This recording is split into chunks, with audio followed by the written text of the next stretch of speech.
SIR വേണ്ട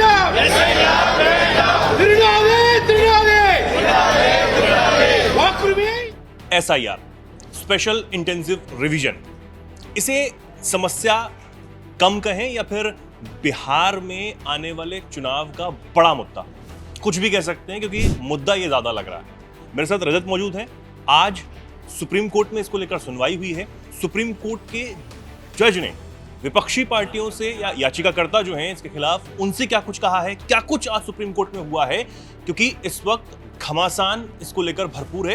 ये जानना बहुत जरूरी हो जाता है। रजत, क्या कुछ हुआ है सुप्रीम कोर्ट में, ये बताइए। सुप्रीम कोर्ट में जैसा कि लगातार SIR के मसले पर सुनवाई होती रही है, आज भी मामले की सुनवाई हुई।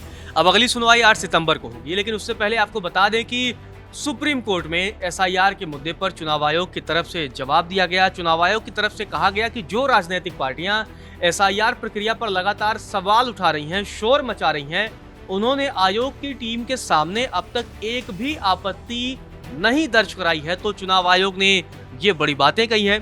आपको बता दें कि चुनाव आयोग की तरफ से कहा गया, जबकि राजनीतिक दलों के 1,61,000 बूथ लेवल एजेंट हैं, मतलब जैसा कि चुनाव आयोग लगातार ये कहता रहा है कि इस पूरी प्रक्रिया में जो बिहार में SIR हुआ है उसमें BLO तो हैं, BLO होते हैं, सरकार की तरफ से नुमाइंदे होते हैं, वो चुनाव आयोग के नुमाइंदे होते हैं, और BLA होते हैं, बूथ लेवल एजेंट उन्हें बोलते हैं, वो पॉलिटिकल पार्टियों द्वारा भेजे जाते हैं। तो चुनाव आयोग का ये कहना है कि हमने बिहार में इस पूरी प्रक्रिया के दौरान 1,61,000 BLA का भी सहयोग लिया है, और एक BLA एक दिन में 10 तक आपत्ति या सुझाव सत्यापित कर उसको दाखिल कर सकता है। उसे समय की कोई दिक्कत या कमी नहीं है। जबकि 2,63,000 नए वोटर ने 1 अगस्त के बाद वोटर लिस्ट में रजिस्ट्रेशन की अर्जी दाखिल की है। अब ये बड़ा इंटरेस्टिंग आंकड़ा जो है निकलकर सामने आया है, क्योंकि ये पहले कहा जा रहा था कि 65 लाख लोगों के नाम कटे हैं। अब 65 लाख लोगों के बाद ये कहा गया चुनाव आयोग की तरफ से पूरा अगस्त महीना आपके पास है, और इस अगस्त महीने के दरमियान चुनाव आयोग की तरफ से बताया गया है कि अब तक 2,63,000 नए वोटरों ने आवेदन कर दिया है, रजिस्ट्रेशन के लिए अर्जी दाखिल कर दी है। आपको बता दें, इस पूरे मसले की जब सुनवाई हो रही थी तो इस दौरान सुप्रीम कोर्ट ने भी बड़ी फटकार लगाई है, विपक्षी दलों को फटकार लगाई है। जब चुनाव आयोग की तरफ से ये सारी बातें बताई गई तो उसके बाद सुप्रीम कोर्ट का रुख सख्त हो गया, सुप्रीम कोर्ट के तेवर बदल गए। सुप्रीम कोर्ट ने कड़ी टिप्पणी करते हुए कहा कि राजनीतिक दलों की निष्क्रियता हैरान करने वाली है। अदालत ने सवाल उठाया है कि BLA यानी बूथ लेवल एजेंट नियुक्त करने के बाद भी विपक्षी पार्टियां ऐसा क्यों कर रही हैं और क्या कर रही हैं। साथ ही यह भी सवाल उठाया कि आखिर BLA क्या कर रहे हैं और स्थानीय लोगों तथा राजनीतिक कार्यकर्ताओं के बीच इतनी दूरी क्यों है। ये तमाम सवाल सुप्रीम कोर्ट ने उठाया है। सुप्रीम कोर्ट ने सीधे तौर पर कहा है कि राजनीतिक दलों को मतदाताओं की मदद के लिए आगे आना चाहिए। इस प्रकार जो ये टिप्पणी है ना, अपने आप में बहुत खास हो जाती है, क्योंकि इस पूरी प्रक्रिया में राजनीतिक दलों के नुमाइंदे BLA के तौर पर हैं, और अब सुप्रीम कोर्ट ने इस पूरे मसले पर तीखी टिप्पणी की है। और आपको बता दें, जस्टिस सूर्यकांत और जस्टिस जयमाला बागची की बेंच ने इस पूरे मामले की सुनवाई की है। और इस दरमियान चुनाव आयोग की तरफ से जो वकील थे, राकेश द्विवेदी उनका नाम है, उन्होंने ही ये दलीलें रखी हैं सुप्रीम कोर्ट के सामने। उन्होंने पिछली सुनवाई में कोर्ट से, आपको बता दें कि पिछली सुनवाई में कोर्ट ने जब चुनाव आयोग से कहा था कि वह उन 65 लाख लोगों की सूची जारी करे जिनके नाम ड्राफ्ट वोटर लिस्ट में नहीं है, जो अब तक ड्राफ्ट आया है, फाइनल लिस्ट नहीं आई है अभी तक। हाँ बिल्कुल, उसने कहा कि जो 65 लाख लोगों के नाम गायब थे, जो चुनाव आयोग की तरफ से जब डेटा जारी किया गया जुलाई के लास्ट में, तो चुनाव आयोग की तरफ से यही कहा गया कि 65 लाख लोग मिसिंग हैं, उनके नाम इसमें नहीं है।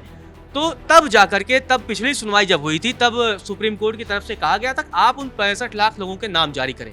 लेकिन अब जो नई जानकारी है उसके मुताबिक कि 2,60,000 से ज्यादा लोगों ने इस प्रक्रिया में शामिल होने के लिए, वोटर लिस्ट में अपना नाम शामिल कराने के लिए अपने नाम को जो है उन्होंने रजिस्टर कराने की प्रक्रिया में आगे बढ़ चुके हैं। आपको बता दें कि साथ ही तब भी कहा था सुप्रीम कोर्ट ने आयोग को लिस्ट में ये भी बताना चाहिए कि आखिर उनके नाम ड्राफ्ट लिस्ट में शामिल करने की वजह क्या है, मतलब नहीं जो किया गया है उसकी वजह क्या है।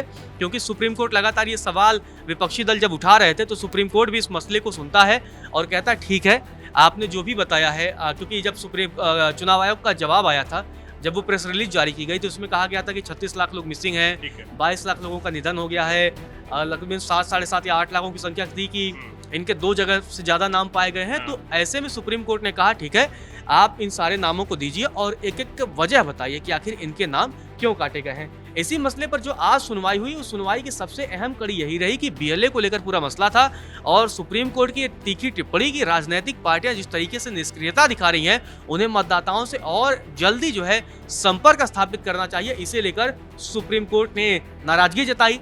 आपको बता दें कि अब निर्वाचन आयोग ने सुप्रीम कोर्ट में हलफनामा दायर किया और सीधे तौर पर कहा है कि हमने सुप्रीम कोर्ट के निर्देशों का पालन किया है और ड्राफ्ट मतदाता सूची में शामिल न होने वाले लगभग 65 लाख लोगों की बूथवार सूची वेबसाइट पर प्रकाशित भी कर दी है। तो ये बड़ी जानकारी चुनाव आयोग की तरफ से सुप्रीम कोर्ट में दी गई कि जितने भी लोगों के नाम मिसिंग थे, जितने लोगों के नाम वोटर लिस्ट में शामिल नहीं किए गए थे, हमने सबकी जानकारी वेबसाइट पर प्रकाशित कर दी है। बुधवार को ये वेबसाइट पर ये पूरा डेटा आया है। ये सारा मसला चुनाव आयोग की तरफ से सुप्रीम कोर्ट में हलफनामा दायर कर बताया गया है। ठीक है रजत, एक सवाल मेरा ये कि जितनी भी ये प्रक्रिया चल रही है, क्या ये सुनिश्चित हो पाएगा कि चुनाव होने तक या उससे पहले जितने भी लोगों के नाम हटे हैं, चाहे वो गलती से हटे हैं, जो भी समस्या है, जो लोग आपत्ति दर्ज करा रहे हैं, जो लोग फॉर्म भर रहे हैं कि नहीं हमारा नाम इस तरीके से हटाया गया, हम अभी हैं यहाँ पर हैं, या जो भी कह के हटाया गया है, क्या ये सुनिश्चित हो पाएगा कि चुनाव होने से पहले तक वो सब कुछ प्रक्रियाएं पूरी हो जाएं? हाँ, लगभग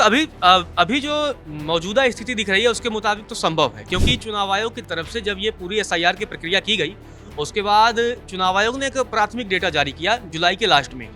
चुनाव आयोग ने सबसे ये कहा कि आपके पास पूरा अगस्त का महीना है और 30 दिनों का वक्त है और हमारे बीएलओ हैं, साथ में पॉलिटिकल पार्टियों के बीएलए हैं और पूरा प्रशासन जो है आपकी मदद के लिए लगा हुआ है। तो ऐसे में अगर आपको लगता है कि अगर आपका नाम छूटा है, आप मान लीजिए कि आप कहीं बाहर हैं, आप कहीं और रह के नौकरी कर रहे हैं और आपका वोटर आईडी वहाँ का भी नहीं है, आप बिहार के ही नागरिक हैं, तो ऐसी परिस्थिति में आपके पास एक मौका है। उन्हें ऑप्शन दिया गया कि आप ऑनलाइन भी ये प्रक्रिया जाकर कर सकते हैं, बशर्ते वो जो दस्तावेजों की बात चल रही थी वो 11 दस्तावेज। हालांकि सुप्रीम कोर्ट ने ये भी कहा कि आधार कार्ड को भी आप मानिए, पहले भी कहा था, आज भी ये टिप्पणी की है। तो अब 2,63,000 लोगों ने आवेदन दाखिल किया है। उन्होंने कहा कि हमारा नाम होना चाहिए। उन्होंने अपनी पूरे जो डॉक्यूमेंट लगते हैं उसको उन्होंने प्रोवाइड कराया है। तो अब जितने बचेंगे, क्योंकि लेकिन अगर ये जो समस्याएं और ये जो आरोप लगाए जा रहे हैं कि चाहे वो बीएलओ हो या फिर तमाम जो नुमाइंदे हैं निर्वाचन आयोग के, वो किसी के घर ही नहीं गए, चाहे वो विपक्षी पार्टियों के तमाम जो बड़े लीडर्स हों, वो लोगों को लेकर सामने आ रहे हैं। और राहुल गांधी ने कई लोगों से मुलाकात की, उन्होंने कहा कि ये यहाँ पर मेरे साथ में खड़े और उनका नाम हटा दिया गया, किसी को मृत घोषित किया गया, जो भी जो समस्याएं हो रही हैं, तो वो आपत्ति दर्ज करवा रहे हैं। क्या उसमें अभी तक कोई टिप्पणी निर्वाचन आयोग की आई है? नहीं, उससे रिलेटेड तो कोई टिप्पणी नहीं है, क्योंकि निर्वाचन आयोग लगातार विपक्ष के लिए यही कह रहा है कि आपने हमें लिखित कोई भी शिकायत और आपत्ति दर्ज नहीं कराई है। ठीक है, आपके बीएलए हैं, ठीक है। सीधे तौर पर चुनाव आयोग का कहना है कि आपकी तरफ से ही पूरे पॉलिटिकल पार्टियों को मिलाकर के 1,61,000 बीएलए हैं, जिनका सीधा संबंध राजनीतिक दलों से है। उनके पास भी ये जिम्मेदारी है कि अगर उन्हें लगता है किसी का नाम छूट गया है, तो वो बीएलए भी उस प्रक्रिया का पालन करके उनके नाम को वोटर लिस्ट में दायर करवा सकते हैं। तो इसी वजह से जो ये टिप्पणी, फिर जब चुनाव आयोग ने सारा ये पूरा मामला जब सुप्रीम कोर्ट को समझाया कि सर हमने अपनी तरफ से ये कर रखा है, तभी वो सुप्रीम कोर्ट की टिप्पणी आती है और सुप्रीम कोर्ट का ये बयान आता है कि राजनीतिक निष्क्रियता नहीं चलेगी। आप पॉलिटिकली जो है वो मतलब डीएक्टिवेट मोड में हैं और आप सिर्फ सवाल उठा रहे हैं। तो ये जब राहुल गांधी जो कर रहे हैं उस पर तो ज़्यादा टिप्पणी करना सही नहीं है कि उनकी राजनीति कर रहे हैं या जो लोग आ रहे हैं वो सच में उनके दावे ऐसे हैं या नहीं, क्योंकि राजनीति में कई बार बहुत सारी चीज़ें ऐसे भी हम लोग देखते हैं कि कोई एक व्यक्ति है वो दावा कर रहा नहीं ऐसा नहीं है, बाद में जब उस मामले की सच्चाई आती है तो पता लगता है कुछ और निकलता है।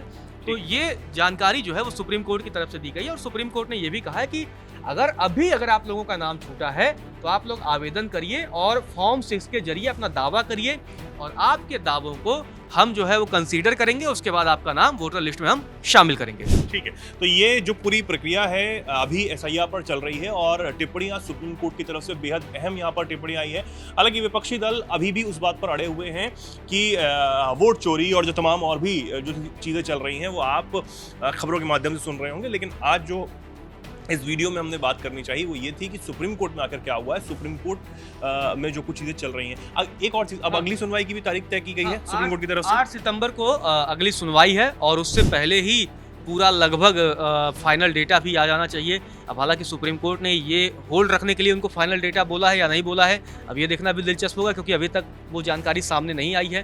क्योंकि पहले ये था कि पूरे अगस्त महीने में जिनका नाम छूटा है हम उनको शामिल करेंगे, उसके बाद सितंबर में हम डेटा जारी करेंगे फुल एंड फाइनल लिस्ट। 1 सितंबर को शायद वो तारीख फिक्स थी, लेकिन अब देखना ये होगा कि क्या वो आती है या नहीं, और क्या सुप्रीम कोर्ट ने ये कह दिया ठीक है तब तक आप रुक जाइए, 8 सितंबर को हम जब मामले की अगली सुनवाई करेंगे उसके बाद की तारीख देखा जाएगा। ठीक है, तो ये 8 सितंबर को सुनवाई अब सुप्रीम कोर्ट की तरफ से इस मामले में होगी। देखना होगा कि उस सुनवाई में क्या होता है, और सबसे बड़ी बात ये कि क्या विपक्षी दलों की जो चिंताएं हैं वो खत्म होती हैं, कम होती हैं या फिर नहीं, और बिहार चुनाव में क्या होगा इस पर तो बहुत बेसब्री से सबकी नज़र बनी हुई है। आप इस पर क्या कुछ कहना चाहते हैं कमेंट सेक्शन में ज़रूर अपनी बात रखें, और ऐसे ही जुड़े रहें, देखते रहें दैनिक जागरण। नमस्कार।